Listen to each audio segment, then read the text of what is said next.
Georgia? Where you at? Okay. Hey, listen, thank you very much for coming to Olivia's 21st birthday party. It's a bit unfortunate with COVID that she had to uninvite certain people. I look around the room. Nobody's uninvited. I look around the room and I see Angus isn't here. I see none of the boys are here. So those guys are definitely on the B list. You guys are the A list. A-list. Now, obviously, we weren't going to have a party for Liv because she was obviously supposed to be at the University of Georgia going to frat parties. So we decided to make it in a fraternity theme. So this is supposed to be a fraternity house, which is kind of what they look like. Thanks to Jenny for doing all that.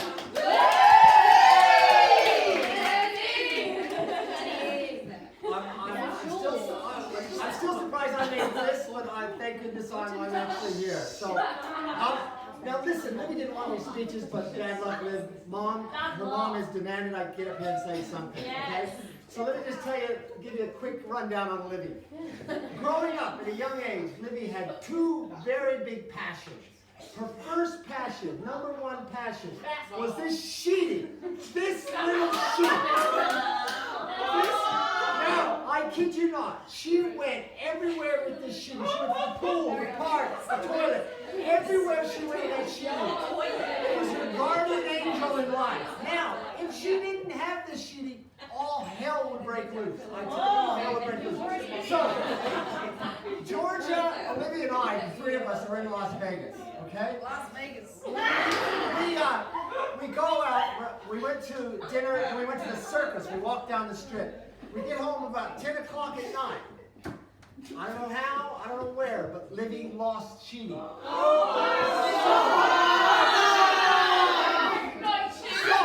So there we are. She's crying her eyes out. We gotta go find. She said, no, go to bed. So I put them both to bed, got them in the pajamas, they're in bed. She's crying. So I grabbed a blanket, I grabbed a sheet off a pillow, I grabbed everything to give to her. She would not stop crying. Couldn't stop her crying. So now it's 12:30 at night. She's still crying. I go, stop it. Vegas is open. It's always open, they say. I'll go down there and try to find something. So I get him out of bed with the pajamas. We walk down. We walk in the strip. Now, there's a lot of shops open in Las Vegas, as you probably all know. But not any that sell this silk material. Except, I went into this one little corner shop. I said, wait, I need this. I need a sheet, some material that's like silk. He goes, I know where. Go around the corner, you'll find one. I go, really? He goes, yeah, you'll find one. So I walk around the corner. I walk in there. And what is it? A sex shop. Dead set. I go, oh, I'm panicking. So I walk in there with a little girl into the toy shop. And they're standing there, and I really quickly to the guy. I said, listen, this is gonna really sound weird, but I need a little silky material for this little girl. And I go, oh, all right. So we walk down the aisle, down past all the toys, and this guy pulls out a headscarf. Now, go figure what that's about. I have no idea. But seriously, so we got this head, it's like a scarf for women put on their heads. Anyways, never figured that out. Took that back to bed, and she was fine. Everything worked out good. Now, her second passion in life, at a young age, was she was desperate. I mean, desperate for a boyfriend.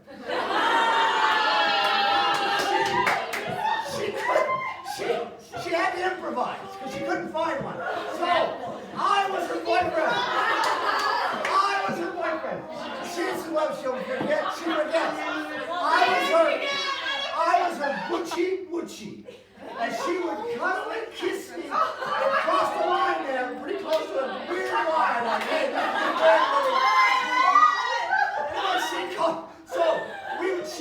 she would organize for me and her to go to Chatswood GPT pizza place. She would dress up in some of Mom's clothes. We'd walk in holding hands.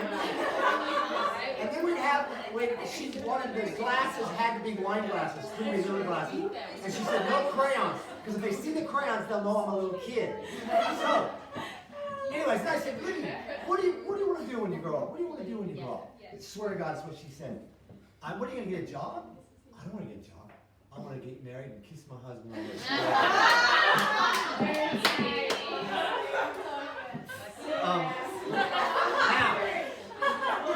so she goes to kindy.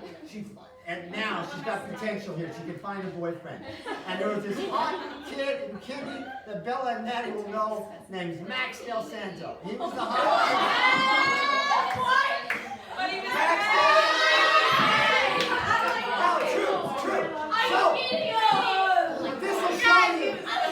So Livy's in kindergarten and she gets invited to her first birthday party. This is a big deal. She's got her first invite to a birthday party, so she's very excited. She gets the invite, all's good, and then she realizes all the other girls are going. So this little conniving, evil person, jeopardizing Bella and Maddie's opportunities, she got out of class, walked out, and stole all the birthday invites of the other kids. Now, poor Max Del Santo and his mom are no RSVPs. Obviously, he's got all the invites. So, thank God, 2 days before, Jenny finds these invites stuffed in one of Lily's hiding place, calls Miss Del Santo, and saved the day, and then you got to go. Go, Jenny!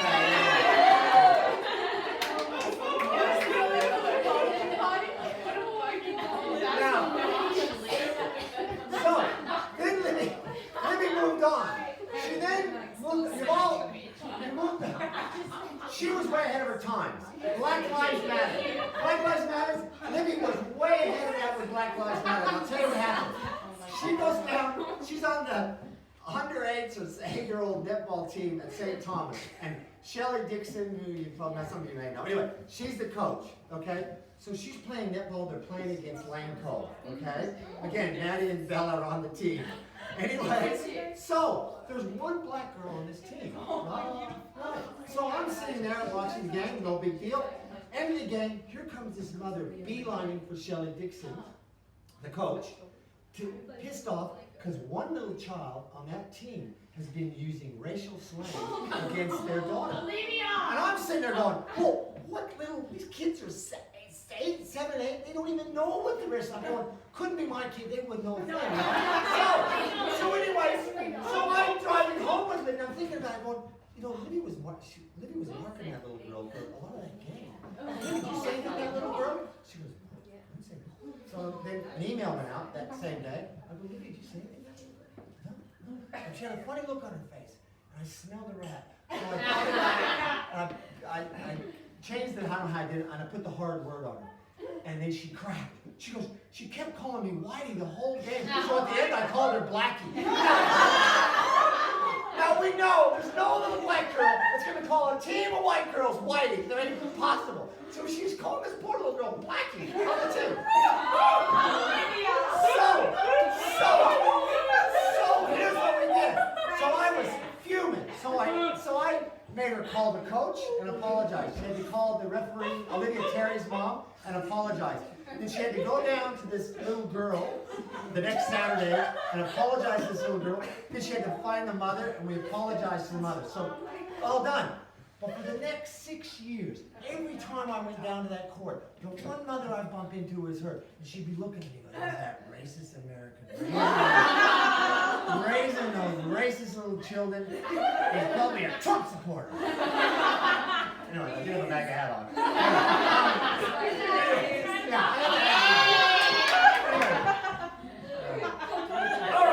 Yes, then all right, from Black Lives Matter, she moves on to the Chatsworth Police Department. So she had a big year, 7 to 8, or year 1 and 2. Anyway, she has a play date with Hannah Potts. Okay, another girl from St. Thomas. She's something you may know. Anyways, so her and Hannah are here playing around, blah, blah, blah. All of a sudden we get a call from the police department. And Lily goes, and I get the police, and he goes, yeah, it's Constable Riley here. We've got a blah, blah, blah, blah, blah. Some prank calls been made on the phone. And we're sending a fire truck to your house. I go, no, there's no fire. He goes, well, we think it's a prank. I go, yeah, I know it's a prank. So I immediately hang up the phone, and there's Hannah and Libby sitting there, like in shock. They know. And Hannah, within me putting the phone down, goes, wait, tell me yours. I need to call my mom. I'm going to throw up. so quick at me. They're so quick. It's magic. I'm not gonna go. So her mom came picked. I've never said a word to the Potts family. I haven't said that. Nothing. Anyways, so I'm fuming with Livy. I'm fuming with her.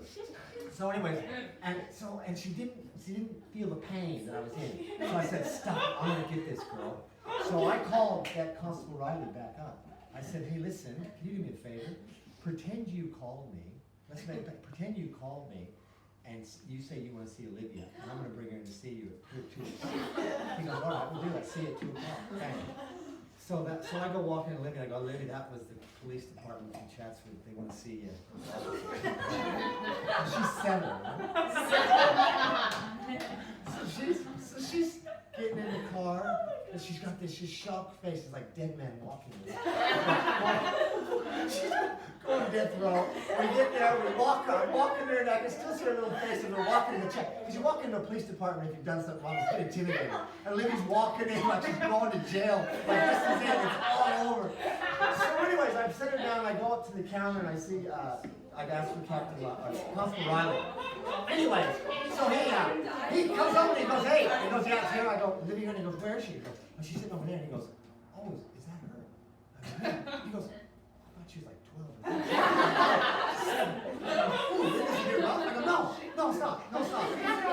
So anyways, he comes marching around, he goes, Olivia Carmody, and we all walk into that, just like in the movies. You walk into that little room, they sit down,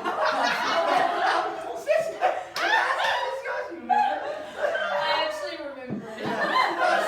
It was so magic. I wish I got a video to it. This guy was great. He didn't scare me. He was really nice. Fucking wonderful.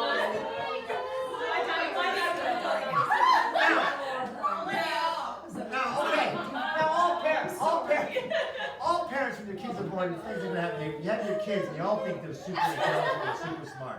And then reality hits you in about, I don't know, 4th grade or 5th grade. Well, Olivia popped that bubble for us real quick. What happened was... I don't know what Pat's talking about. Well, no, wait. I'll tell you. Here's what happened. We were in kindergarten, and as you know, at least at St. Thomas, they usually give you sight words every week, right? So they'd give us 5 sight words, and the next week they give you 5 sight words, and you just keep going.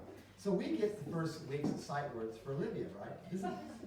And so we're going through it, and I go, okay, Livy, here's the first sight word, but. And I go, what's that word, Livy? And she go, but. I go, okay, what's that word? But, yeah. So then I shuffle the deck. Shuffle the deck. What's that word, Livy? Potato. I go, no, it was but. You saw that. We'll try another word. You know that word? No, it's cat. It's cat. Okay? What is it? Cat. Okay? I shuffle the deck. Figure out, what's that word? Potato. I go, no! So for the whole half year of kindergarten, she hasn't learned one sight word. I kid you not. It sounds like an exaggeration. We were panicking. Anyway, so every parent gets that tap on the shoulder that you dread. I'm at St. Thomas picking up Olivia, and I get that tap on the shoulder from the teacher, and she goes, Pat, can we ever talk? Are you concerned about Olivia? Resting like okay, that's a kick in the gut. So we go, we think you better go get her. We think you better go get her tested. So we went and got her tested. Right? So we get this test. We come back, we get the results, we go back and see this lady. We sit down in front of her, and she goes, and she sits down, she goes, Val, not so good. She goes, she scored a 1 out of 20. And she's probably around 20%. So again, it's a kick in the gut. But the reason I tell the story, and this is really what we're proud of Livy about. From then on, she went and studied every day for 30 minutes at that table. Every day, religiously and focused, not just like a kid, from all the way from years 1 to 6, to where her greatest weakness became her greatest strength. Because, I don't know what she's doing at university, but academically, it became her biggest strength later in school and in high school, all from that work that she put on that this teacher did together. So it's a great story. It's a good lesson in life to learn when you see that work actually paid off for her. But there was a tough gig there for a while. Now, like No, you don't. I have no idea. You don't even know. Now, wait a minute. Okay. Activities. We had Livy in. I can't read my handwriting yet. We had her in. Kumon. I'm a big Kumon. Yeah. Yeah, I'm a very big good. Kumon. Yeah, we had her in violin, soccer, baseball, basketball, netball, taekwondo, athletics, Irish dancing. But there's three things that I want to highlight that I already been looking before.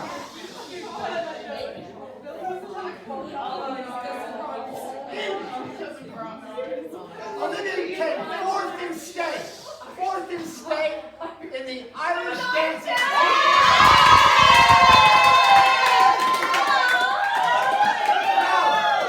She also was in an international competition in Thailand.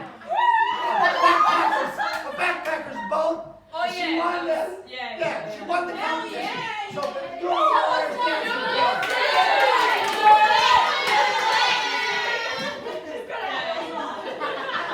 Put the dress on. Olivia was also a violinist. Do a little violin for us, Liz.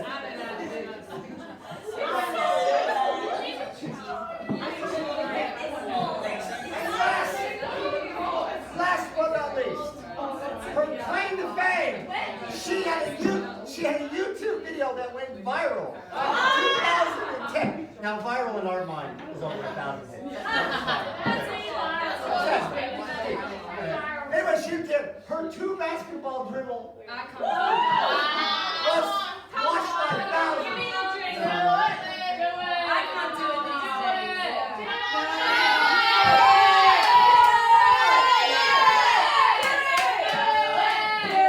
One basketball dribble. Yeah. Okay.